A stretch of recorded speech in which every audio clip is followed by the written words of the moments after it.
Support comes from Gemma, architects, planners, and designers seeking to bring joy to their clients and communities. Details at gemastl.com. This is St. Louis on the Air from St. Louis Public Radio. I'm Elaine Cha.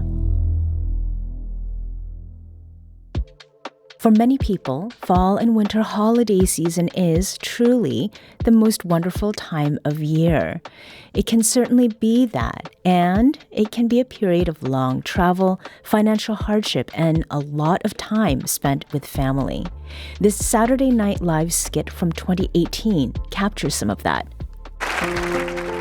My family didn't ruin your day, did they? No, I love that we hosted this year.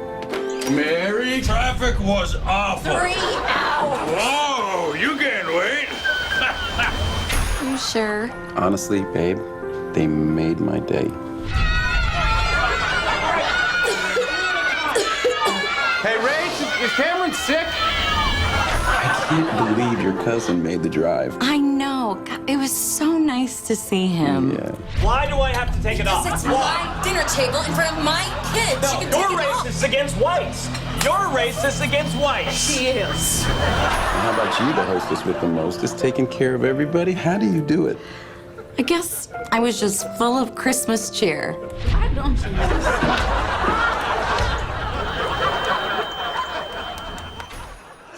And what you hear in that clip, the bit of slamming down, is someone chugging glass after glass of wine.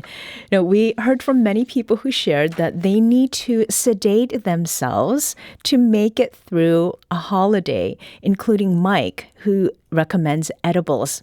And I put out a candy dish for all the adults. And Chris says hard drugs, therapy, hard liquor, crying in the shower, meditation, binge eating, stuffing with gravy, cigarettes, cardio, panic, Amazon shopping, and calling my exes. So quite a list. This is tongue-in-cheek, right? But it brings up a very real question: how best to handle holiday gatherings with family and friends, the good times and maybe the not-so-great encounters. Here to share her thoughts on that and some practical tips on navigating complex family dynamics, in particular this fall and holiday season, we have Dr. Marva Robinson. Dr. Robinson is a clinical psychologist here in the St. Louis area. Welcome back to St. Louis on the Air. Thank you for having me again. This is the highlight of my year of the year. Oh, that's wonderful. Well, you were reacting to that clip and then some of the things that people have written about. Yes. Tell us what you were thinking. I was thinking some of those coping mechanisms are healthy and some maybe not. Mm-hmm. Can definitely make some things turn very left very fast. Mm-hmm. So on that note, practically, what do you advise that people do, particularly when it comes to wine or alcohol? Is there a way to... Well, you know, the drinking lots before you even get there might be a red flag. Okay. Because alcohol, cannabis can make you more disinhibited. And so the filters go away, your thoughts of concern and care for others go away, and so judgment may not be the best. So accessing some of those executive functioning skills may go on vacation. So instead of you expecting a horrible holiday time, you may actually be the one bringing it if you're not in all of your faculties. So you might want to be mindful of that as well. Mm-hmm. We do talk with you on a pretty regular basis. Mm-hmm. What are some of the questions that people have asked you most recently about how to navigate this holiday season? I think some of the larger topics have been politics, as we've usually discussed on this show before. But something new that's come up, and that's around planning for the future. Making large family decisions, things like estate planning and planning for the grandparents in the family that may have some memory impairment and what that looks like. And I think that's been an angle that's come up more because families don't typically gather in large gatherings like they used to outside of Thanksgiving now. Mm-hmm. And so a lot of the questions have been, since I'll have everyone at this time, is this a good topic to bring up or will it dampen the mood? So those have been some of the things that have come up for me. Yeah. We heard from Dennis, who says, my 3 siblings and I all live at minimum 175 miles apart from each other. We get along great without the obligations and stresses of stuffy holiday visits.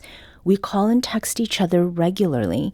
My wife and I do just fine with our own adult kids that may or may not just drop by for a few minutes.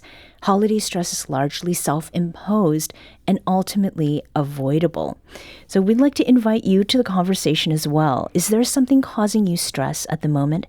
Have you had to set boundaries with certain family members? Or perhaps there's financial strain that's affecting your ability to enjoy the holiday season. Let us know what's on your mind. Send an email to talk@stlpr.org, or you can give us a call at 314-382-8255. That's 314-382-TALK. And a note here, you do not have to identify yourself if you don't want to. We realize that this can be some sensitive stuff. So what Dennis said about what is, self-imposed, what is ultimately avoidable. What are some of the things that you have heard from people about how they set themselves up way before the holidays so that when this time rolls around and maybe there is some getting together, that there is not so much burden associated with it? Right. Love the question, because if you think about what this holiday is supposed to mean for you, you want to aim for that.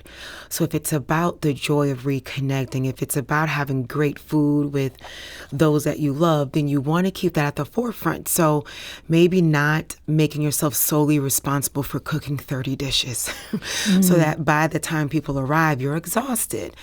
Delegating things, make it more potluck style, making sure that the cousin who doesn't cook so well is volunteering to help with cleaning up afterward. Okay. So sharing things so that you're not the one who's solely responsible and that the day ends with you being more exhausted and regretful than you having positive memories. What are some of the discussion topics that you can bring up proactively to get beyond the surface level, but maybe to avoid some of the hot button issues that you already have a sense could come up? I love that question as well. So I usually will tell families to think about a project that they may want to discuss at that time for the December holidays. Maybe they want to adopt a family in December. Maybe they want to pick an elementary school that they want to donate books to, but have everyone come with ideas of what they could adopt as a project, and they can vote on it at that time. Also shifting the discussion to the youth, I think is really important, especially during times where social media has taken over the world, right? So focusing on individual children, their successes, what's going right, what do they need support with. So kind of shifting it to more outward versus inward can be helpful. You mentioned that politics and how people navigate that often comes up. And Reddit user Gameboy Glitches says, I refuse to play nice with the Trumpers in my family. I'll be spending my holidays with people that add to my life in a meaningful way. Is this something, regardless of what side, quote unquote, people are on with politics, are you finding that there are more and more people whose boundary is we're just not going to go there at all? Absolutely.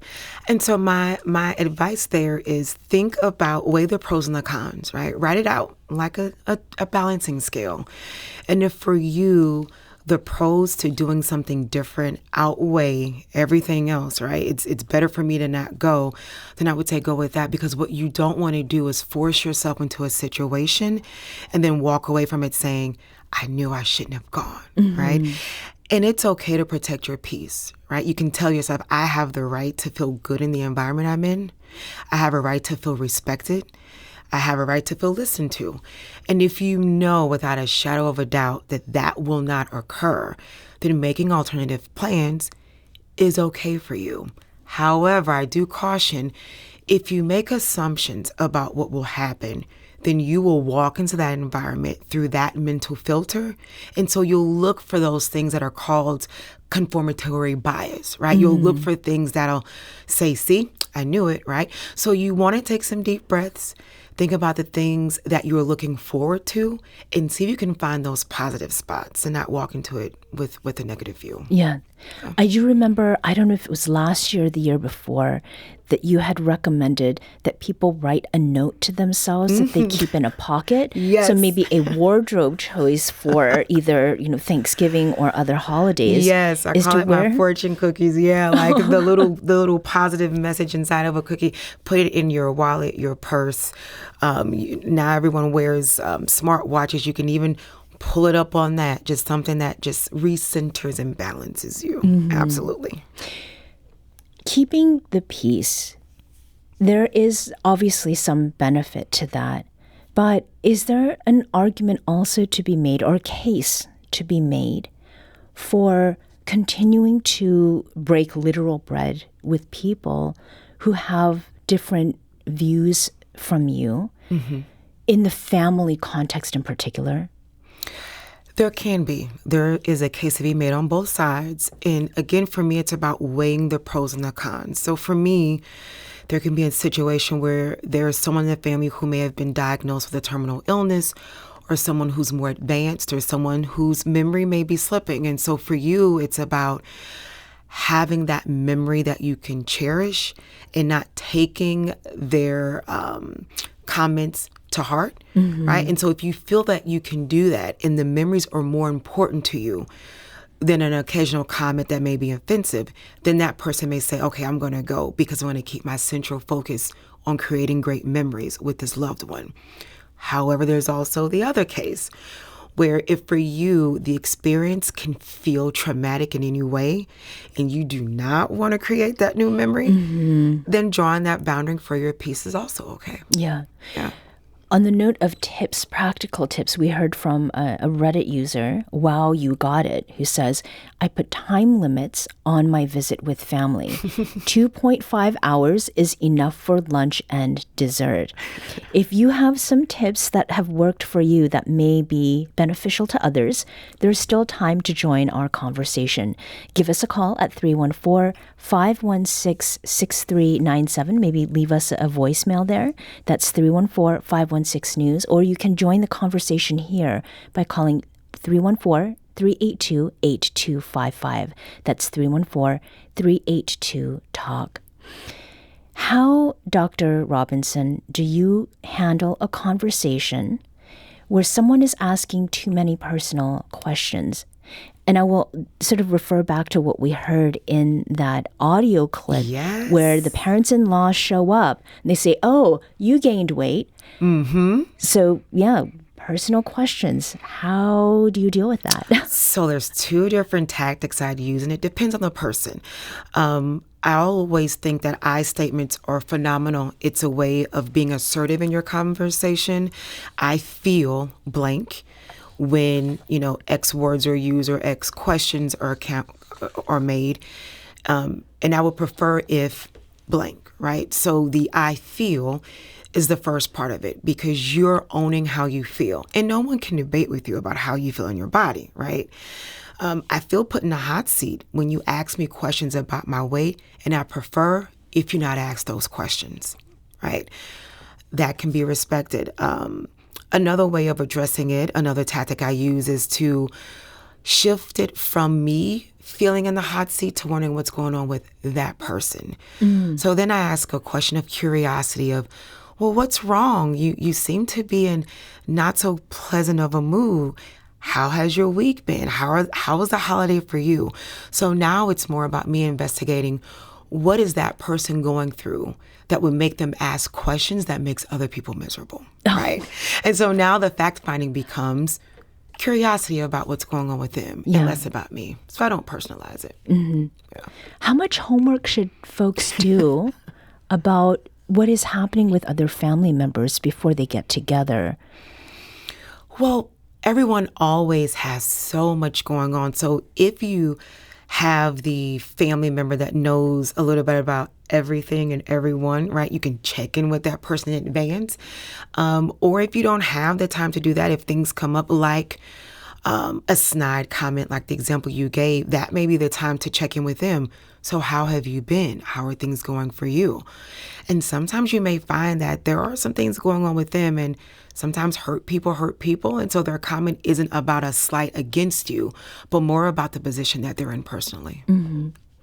We heard from a few people who have talked about making different decisions about the time they're spending. And David says, we no longer spend any holiday with my family. I find it stressful and unendurable, so I simply travel elsewhere. I look forward to Thanksgiving and Xmas knowing it will be without the stress of a big family dinner and judgment. I have fond memories of these events as a child, but as an adult, it has not endured, so I just changed my approach. And we've heard from a lot of people who are opting out of the bigger gatherings for the holidays. And there's this shift, it seems like, that has happened to smaller and smaller circles. Is that something that you have observed with your clients?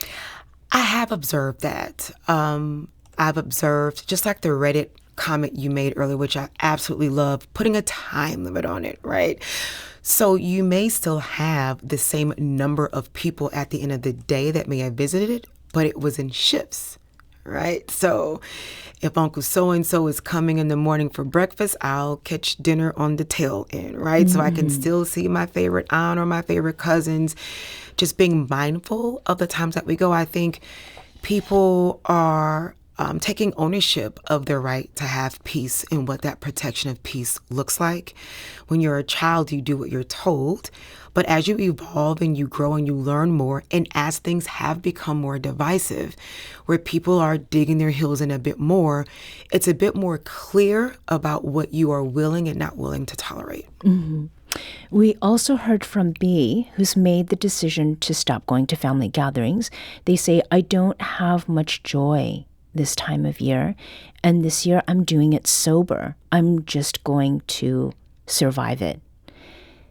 The different things that people are dealing with, if there are a number of folks who maybe are coming to your home, is there a way to take a team approach so that those who are not on your side exactly, but people that you can rely on to be your support, is there some benefit to kind of doing a divide and conquer as far as how you're going to approach handling everybody? If you're the host? Oh, absolutely.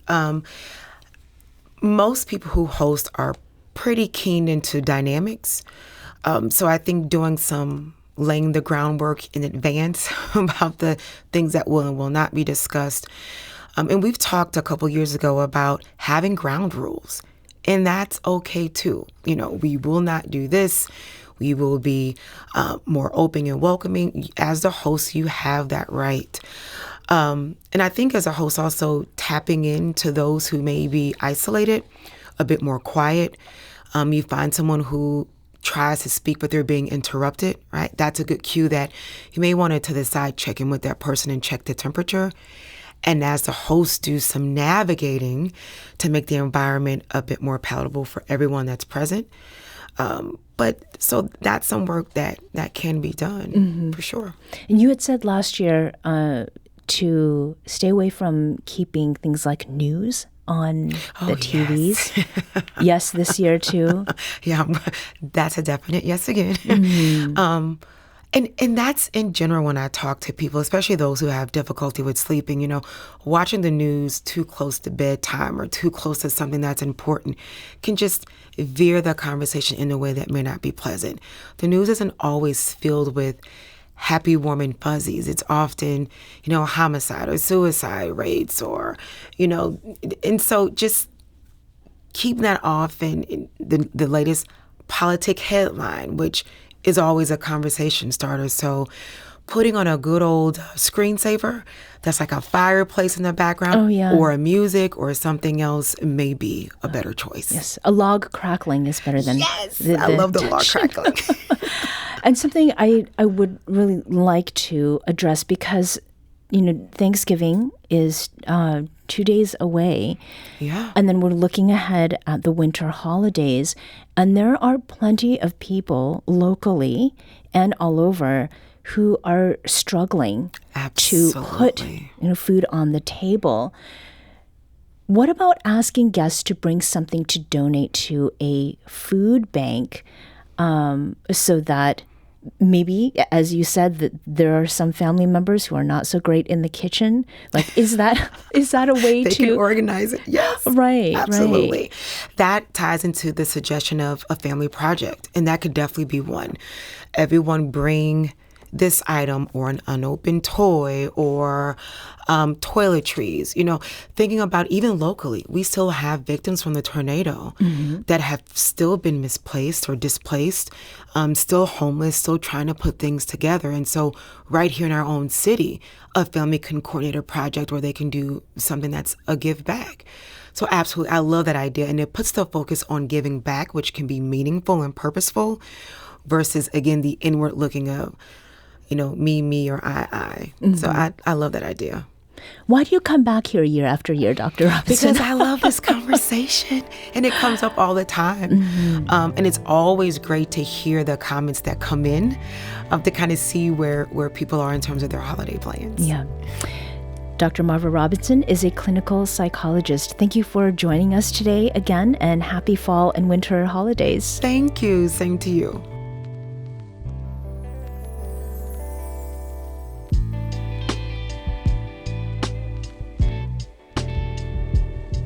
This episode was produced by Emily Woodbury. Audio engineering and podcast design by Aaron Dorr.